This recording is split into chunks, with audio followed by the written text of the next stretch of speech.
Yeah, I think I mean, Gabby's talked about the positive kind of impact it's had on her experience. And I think from a consumer's perspective, and I'm kind of talking about how I see things here as the researcher rather than the consumer.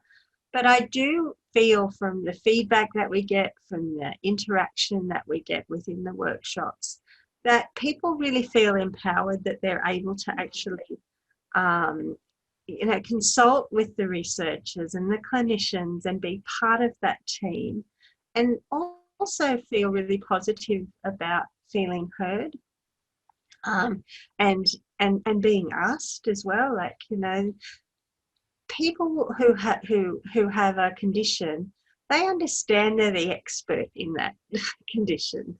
They live it every day, but that's not often heard. So I think, involving consumers in research gives consumers a voice, and that allows that empowerment, that feeling of empowerment.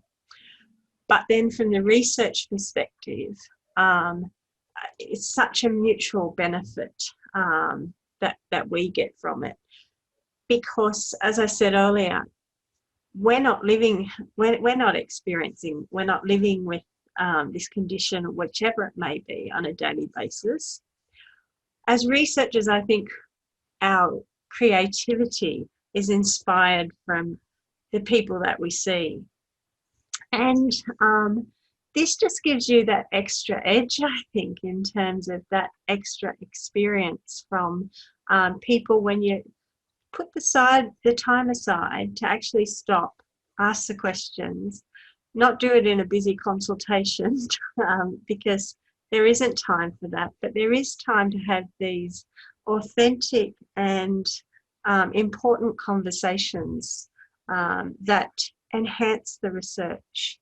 That respect is important, and I've said previously that consumers are experts in their own health, and we have to respect that.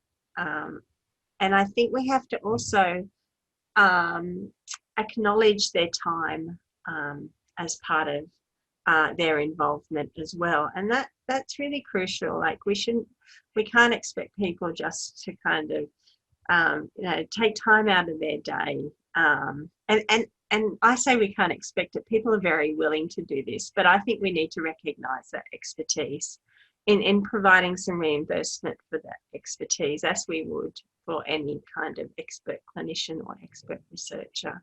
So, and I think that's really around a respectful relationship. And if I can also just add, another thing that we do, because I talked about the participation, engagement and involvement, is we do regular newsletters that we send out to people on our database. And as part of that, we'll tell them what's going on in our research group. We'll put calls out for different kind of opportunities for people to be involved in. And we'll try and kind of maintain some connection to the volunteers that have been part of our research as well, because that's like us giving something back. And I think that's resulted in other people being interested and then kind of working with us in collaboration as well.